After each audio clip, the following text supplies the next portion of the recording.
Hello everyone, today is October the 4th, 2018. It is a Thursday at exactly 12 o'clock. And I'm out here in East Tennessee.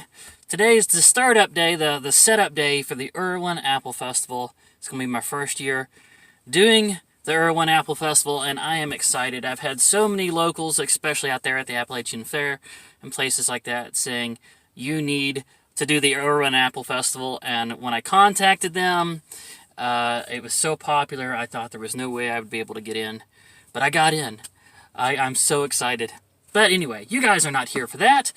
Y'all are here because it's Thursday, and it's time for another Short Story Thursday. For this video, too, I'm going to be drawing inspiration from some of the Storytime animation channels that I've been watching recently. And one of the trends they've been passing around is the subject dumb things I believed as a child. And I have not even bothered to write some of these down because there's enough that just instantly come to mind that I could fill up an entire 20 minutes just talking about them. So I'm not going to do that. I'm just going to go over some of the highlights with you guys. First off, I believed that Mayfield's chocolate ice cream was poisonous for children. And the reason why I believe that was really we were at a church picnic, and I noticed, they don't do this anymore, but the Mayfield's dark chocolate ice cream was kept in a different container than any of the other ice creams. Like if you had a vanilla flavor, it was kept in a white container. If it was strawberry, you had the strawberries on it. There was a strawberry theme to the label. But for some reason, Mayfield had their dark chocolate ice cream in a bright yellow container, which just struck me as very, very odd. And so I saw a container of it at a church gathering, and I was just mesmerized. I was just looking at it and walking around it and looking at it again. And one of the 20-something-year-olds sitting close by that was scooping ice cream out of that container said, I guess jokingly, and probably because he wanted to save most of it for himself, "You don't want any of this, kid. It's poisonous for children." And I believed him. And I thought that was the reason. The reason why did the contrasting colors, the dark chocolate ice cream in the bright yellow container, because it was meant to be like a warning, a big bright warning that if children ate this, they would die. And so I went on for years believing that Mayfield's dark chocolate ice cream was poisonous for me, for children. That was one of them. Another one was I believed that suction cup arrows could make your entire body explode. Now, the reason why I had that belief was because I was at a playground in one of the campgrounds that we stopped at on a family vacation. And I told you guys we would do barnstorming vacations where we would just point in a certain direction, had a destination in mind, and when it got dark, we would look for a campground and we would stop, stay there. The next day we would go swim in the lake, play on the playground, pile back into the vehicle, and continue the trip. Well, one of those times we were on a playground, there was some neighbor kids from a neighboring campground that was playing around the slides and around the jungle gym. One of them had a suction cup arrow, and this was dollar store suction cup arrows. These were the ones that would go like 10 feet and fall on the ground. And it was so small he had to pretty much hold it like this. He's just like, I'm going to shoot you with this. But the kid that he was trying to shoot was just like freaked out. It looked to me like he was so intensely not wanting to get hit by that arrow. And I knew the arrows didn't hurt. I mean, they barely made it 10 feet. So he's just like, he's getting in behind the jungle gym and the slide. Oh no, I can't, don't shoot me, don't shoot me. Just intense. And I said out loud, what's so scary about getting hit by a suction cup arrow? And the other kid said, oh, this isn't just any kind of suction cup arrow. This one, if you get hit with it, your whole body will explode, and your arms and legs will fly, and your head will fly all in different directions. And I saw it in my mind, and I believed it. So it made sense. I mean, why else would you be so intent on not getting hit with it? And so, yeah, for a while there, I believed that there were toy suction cup arrows that can make your body explode. I know, I sound like I was a dumb kid, right? Maybe I was in some ways. It was naive, at that time. If somebody said something to you and there was really no apparent reason for it not to be true, then you just believed it was true. Another one was we had some nieces and nephews that came to visit one day, and they actually convinced us that there were parts of the yard that if we went into those parts of the yard, there were invisible robots in the sky that would shoot us and disintegrate us with lasers. And so there were big chunks of the yard where they were just like, you can't go in there. Don't do it. They're in the sky. You don't see them. They're in the sky. And I remember getting so freaked out that I actually ran through a part of the yard that would vaporize me. I was just like, no! I just took my life in my hands and shot through that side yard, just expecting there to be, a burning laser searing the ground behind me as I ran. And I just ran home so scared. Yeah, so that's number 3.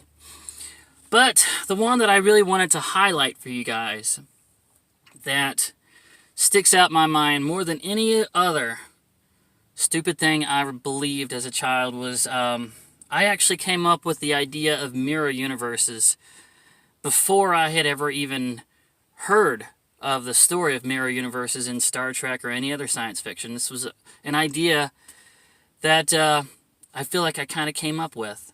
One day, and this, I was so young at this point, I think I was somewhere in like either preschool or kindergarten, and if you remember those woods that were across the street from my house where I grew up, those were the same woods where I hung myself in that story that my older brother told. I went into those woods for like one of the first times to go do some exploring at that age, at preschool age, and I had my little brother with me, and he was so young that he couldn't really even run. He was just kind of just that short leg lumber. And I went into the woods and bravely kept going and kept going until when I turned around, I could not figure out how to get back home. I suddenly realized I don't remember which direction we were coming from. And that panic gripped my stomach, and the adrenaline started pumping. This is one of the first times that something like that had happened. I was just scared, and so I just started running. And my little brother couldn't run. He was too young to be able to run. So I got a stick, and I held one end of the stick and had him hold the other, and I just basically drug him. His short leg lumber going on behind me, and I'm dragging him, and we're just going in a direction. We've got to find a way to get back home.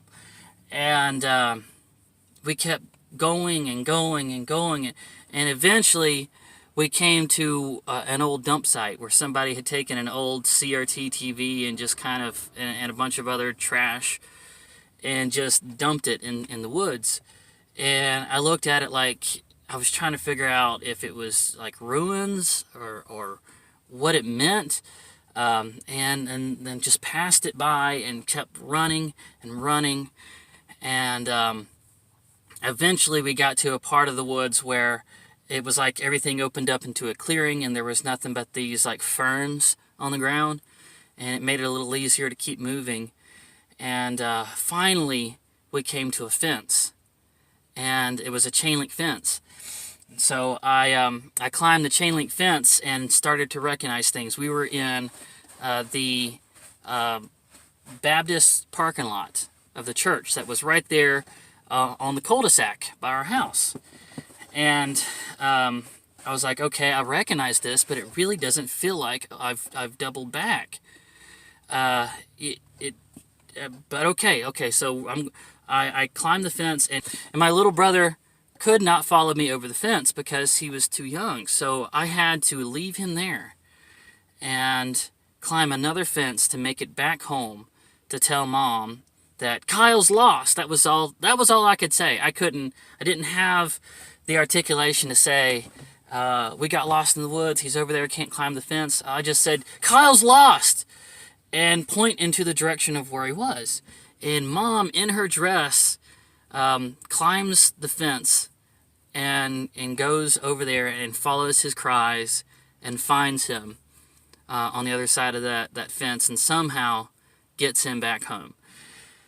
And the thing was, guys, I had such a skewed sense of direction by the time that I got to that fence that it really felt like I had gone a long way.